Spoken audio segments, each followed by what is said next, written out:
Elara's world had been meticulously crafted, each delicate piece placed with the unwavering devotion she felt for Damien. He was her son, his burgeoning career in the cutthroat world of corporate finance, the orbit around which her life gracefully revolved. Theirs appeared to the casual observer a fairy tale etched in glass and gold. In their home, a sprawling Victorian overlooking the city, echoed with laughter and the quiet understanding that comes with years of shared dreams. Friends envied their easy camaraderie, the way Damien would always find Elara in a crowded room, his hand instinctively finding hers. Elara, a talented artist in her own right, had gently set aside her aspirations, the vibrant canvases now stacked neatly in the attic, gathering a fine layer of dust. Damien's demanding schedule, the relentless travel and late nights, required a steadfast anchor at home. She became that anchor, the silent architect of their seamless life. She hosted elegant dinners for his clients, her charm and wit often smoothing over any ruffled feathers. She meticulously managed their household, ensuring Damien had nothing to worry about beyond the next crucial deal. Her quiet pride in his achievements was a constant hum beneath the surface of their days. Yet, beneath the polished veneer, a subtle unease sometimes flickered within Elara.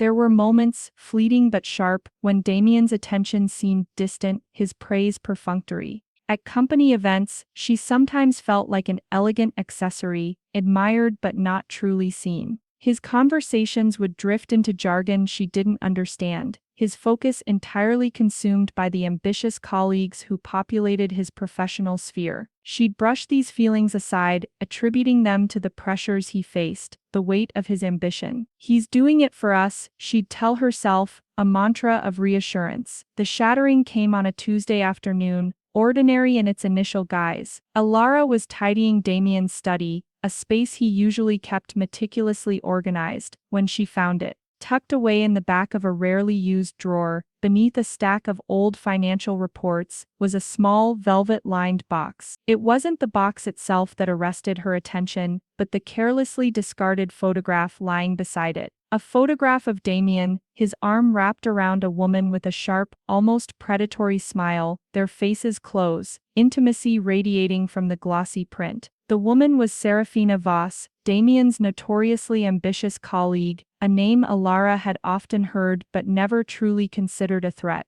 The velvet box contained more photographs, each a brutal stab to Elara's carefully constructed reality. Images of stolen moments, clandestine dinners, lingering touches that spoke volumes. There were also emails, printed out and folded, their subject lines innocuous, but their content a torrent of passionate exchanges, laced with shared professional secrets and whispered promises. The injustice hit Elara with the force of a physical blow. It wasn't just the infidelity, the violation of their vows. It was the insidious feeling that Serafina had used their affair as a weapon, a ladder to climb the corporate ranks, benefiting directly from her intimacy with Damien. Elara saw it now, the subtle shifts in Serafina's career trajectory, the seemingly inexplicable promotions. It wasn't just her husband's love that had been a lie. A part of his professional success felt tainted, built on a foundation of deceit that included Elara herself as an unwitting pawn.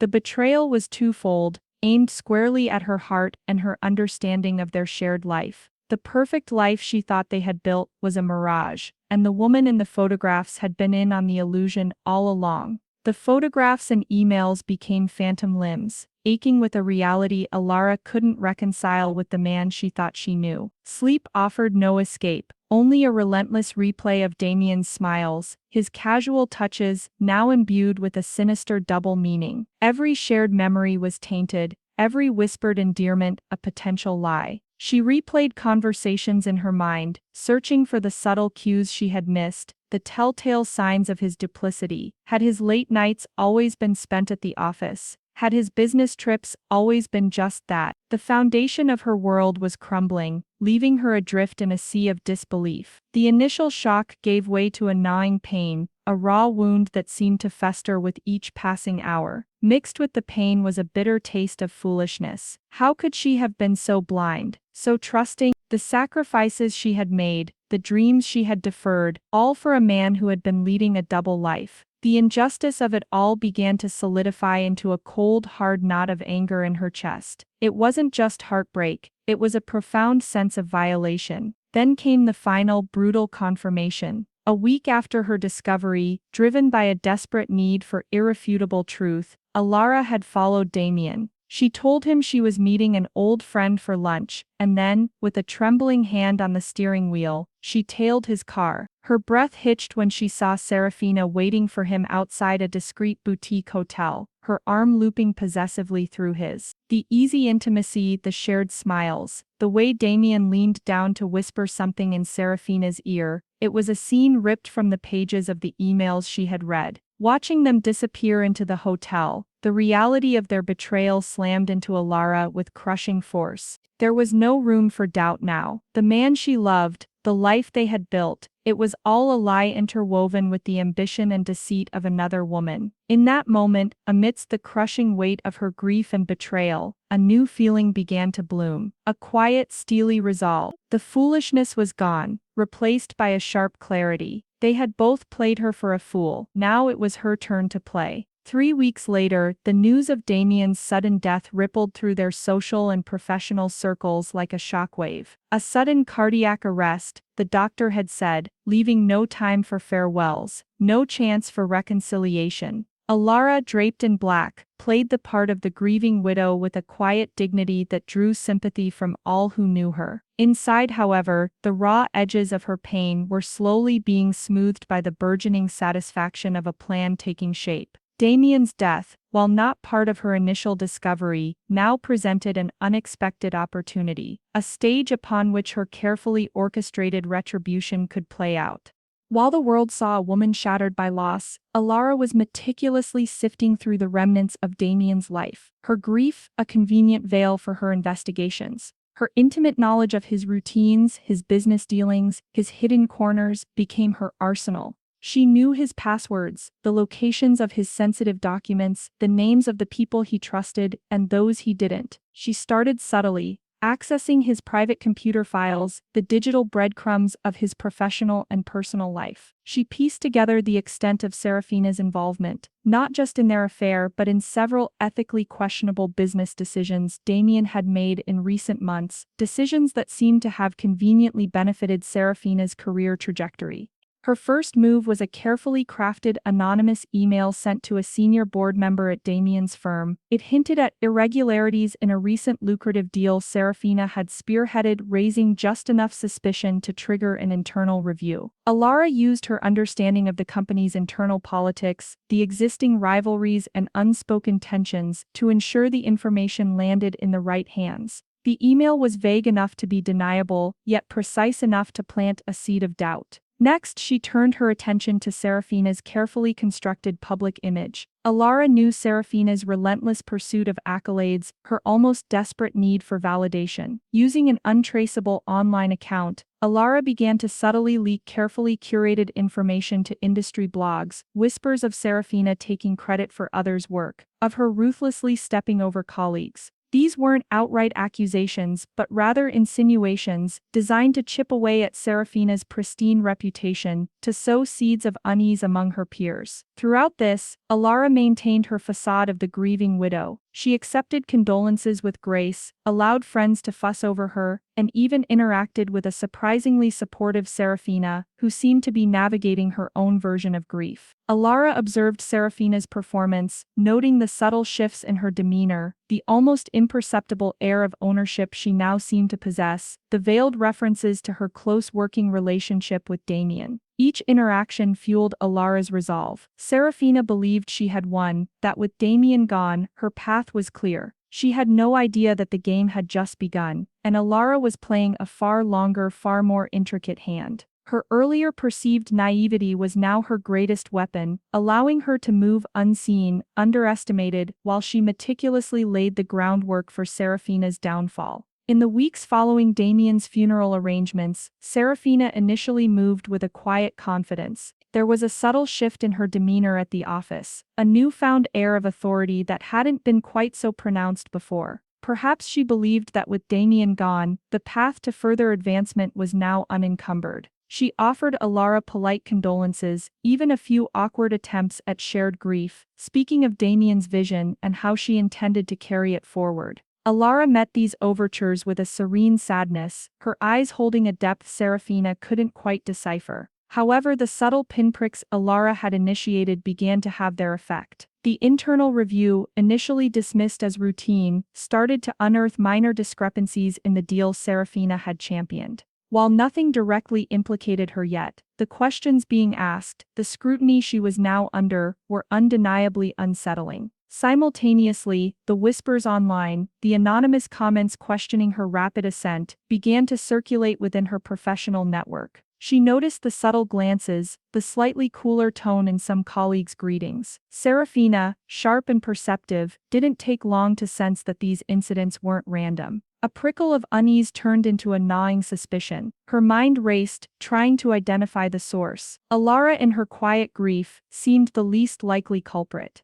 Yet, there was a certain stillness about her, an almost unnerving composure that Serafina couldn't quite reconcile with the image of a heartbroken widow. The first sign of Serafina's retaliation was subtle. Elara started receiving anonymous emails, their tone subtly accusatory, hinting at her closeness to Damien and questioning her motives. Then came a more direct approach. At a small gathering of mutual acquaintances, Serafina steered the conversation towards Damien's business acumen, making a pointed remark about the importance of trust and transparency in professional relationships, her gaze lingering on Elara for a fraction too long. Elara responded with a gentle sadness, her voice unwavering. Indeed, Serafina, trust is the very foundation of any meaningful connection, wouldn't you agree? The veiled barb hung in the air, unnoticed by most but keenly felt by Serafina. The silent war escalated. Serafina began subtly undermining Elara's reputation within their social circle, making veiled comments about Elara's supposed dependence on Damien, hinting that she might not be as resilient as she appeared. Elara, in turn, continued her anonymous campaign, the information she leaked becoming slightly more pointed, the recipients more influential. The atmosphere between the two women, whenever they were in the same space, became thick with unspoken animosity. Friends, initially offering comfort to Elara, began to notice the almost imperceptible tension, the polite smiles that didn't quite reach their eyes. They chalked it up to the shared grief, the awkwardness of navigating the aftermath of such a sudden loss. But beneath the surface of polite condolences and hushed tones, a battle of wills was being waged, each woman maneuvering for position in a deadly game where the stakes were far higher than anyone else could imagine. The day of Damien's funeral dawned gray and heavy, mirroring the atmosphere of grief that hung over the assembled mourners. Elara, a study in elegant sorrow in her black dress, moved through the proceedings with a quiet grace. Her composure was remarkable, earning her sympathetic glances from friends and acquaintances. Serafina, standing a respectful distance away, her own grief outwardly expressed in carefully measured sobs, watched Elara with a mixture of pity and something that edged dangerously close to triumph. The reading of the will took place in the hushed drawing room of their home, after the somber ceremony at the cemetery. Mr. Abernathy, Damien's lawyer, a man whose face seemed permanently etched with professional solemnity, cleared his throat. The will was straightforward. Elara was the primary beneficiary, inheriting the house, the majority of Damien's assets, and his shares in the company. A smaller sum was allocated to a few charities, and then Mr. Abernathy paused, adjusting his spectacles. There is one final provision, he announced, his gaze shifting towards Serafina, a small sealed box, addressed specifically to Miss Serafina Voss. Mr. Hayes stipulated that this box should be presented to her immediately following the reading of the will. A small mahogany box, no larger than a jewelry case, was produced by Mr. Abernathy's assistant. A ripple of curiosity went through the room. Serafina's composure flickered for the first time. A faint flush rose on her cheeks. She likely assumed it contained a personal memento, perhaps a final declaration of affection, maybe even a small, unexpected bequest. A silent acknowledgement of their bond, now that Damien was gone. Mr. Abernathy handed her the box. The air in the room thickened with anticipation. Elara watched, her expression unreadable, the carefully constructed mask of grief firmly in place. Serafina's fingers trembled slightly as she took the box. Her eyes flickered to Elara, a brief, almost challenging glance before she focused on lifting the lid. A collective gasp rippled through the room. Inside the box wasn't a sentimental trinket or a letter of farewell. Instead, nestled on a bed of crimson velvet, lay a USB drive and a single folded piece of paper. Serafina's brow furrowed. She picked up the paper, her fingers still trembling. As she unfolded it, her breath hitched. The words were few, written in Damien's unmistakable script. "Play the drive, Serafina, they deserve to know the truth." A tense silence descended upon the room. All eyes turned to Serafina, then to the USB drive. Mr. Abernathy, ever the pragmatist, looked inquiringly at Elara. Without a word, Elara nodded. Mr. Abernathy's assistant connected the USB drive to the large television screen in the drawing room. A file directory appeared, and with a click, a video began to play. The initial images were innocuous, seemingly casual recordings of business meetings, but as the video progressed, the true nature of the content became horrifyingly clear. There were recordings of Damien and Serafina discussing their affair, their voices hushed but distinct. Then came the damning evidence Elara had painstakingly gathered, and now, through Damien's final act, was being brought to light. Screen captures of incriminating emails detailing how Serafina had manipulated situations, taken credit for Elara's ideas Elara had often shared with Damien, and even actively sabotaged colleagues to advance her own career. There were also audio recordings of conversations revealing their joint involvement in the ethically dubious business dealings Elara had suspected, conversations that painted Serafina not as a driven professional, but as a ruthlessly opportunistic climber. As the video played on, the color drained from Serafina's face. Her carefully constructed facade of grief crumbled, replaced by a look of stark terror. Gasps and murmurs filled the room as the assembled guests, colleagues, friends, even some of Damien's family, witnessed the unraveling of Serafina's carefully crafted persona. The ambition they had admired now looked like cold, calculated manipulation. The professional success now appeared tainted by deceit. The final moments of the video showed Damien, alone, looking directly into the camera. His expression was a complex mix of regret and a strange sort of grim satisfaction. "Elara," he said, his voice low and steady, "I know I don't deserve your forgiveness, but I hope this, in some small way, brings you the justice you deserve. And Serafina, you thought you won. You were wrong." The screen went black. The silence in the room was deafening. All eyes were now on Serafina, whose face was a mask of shock and dawning realization. She had thought Damien's death was her liberation, the final step in her ascent. She had no idea that in his final act, he had become Elara's instrument of retribution. The box wasn't a final token of love for her, it was a time bomb, ticking away until the precise moment it could inflict the most damage. And Elara, watching the devastation on Serafina's face, finally felt a cold sense of satisfaction begin to bloom in her chest. The immediate aftermath of the video was chaotic. Murmurs erupted into open gasps of disbelief and outrage. Several of Damien's colleagues exchanged horrified glances. One of the board members, his face grim, immediately stated his intention to launch a full investigation based on the evidence presented. The social veneer that had held their circle together, shattered, replaced by a raw display of shock and judgment. Serafina stood frozen, the small mahogany box still clutched in her hand,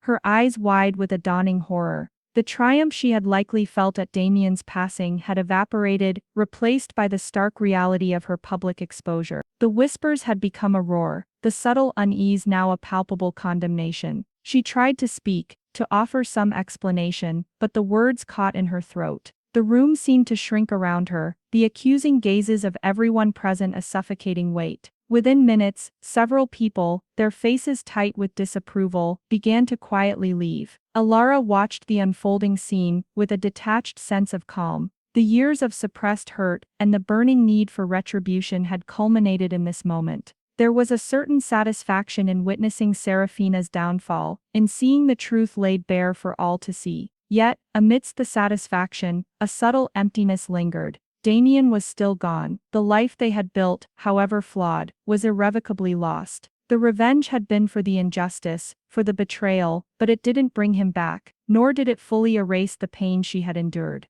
The consequences for Serafina were swift and severe. The internal investigation at Damien's firm led to her immediate dismissal. The evidence presented in the video, coupled with further scrutiny, revealed the extent of her manipulative actions and the ethically questionable deals she had been involved in. Her reputation, once carefully cultivated, was now in tatters. Socially, she became an pariah. The friends who had once admired her ambition now shunned her. The professional network she had so diligently built turned its back. The possibility of legal repercussions loomed large as the authorities began to take an interest in the financial irregularities that had been exposed. In the quiet solitude of her home in the days that followed, Elara reflected on the events. Revenge, she realized, was a dish best served not just cold, but with a side of unexpected truth. Damien's final act, orchestrated by her initial discoveries, had delivered a form of justice she hadn't fully anticipated. It wasn't the catharsis she might have imagined, but it was a closure of sorts. The lies were exposed, the betrayers held accountable. The box Damien left for Serafina wasn't a final act of love, but a delayed detonation, a posthumous reckoning guided by the woman he had wronged.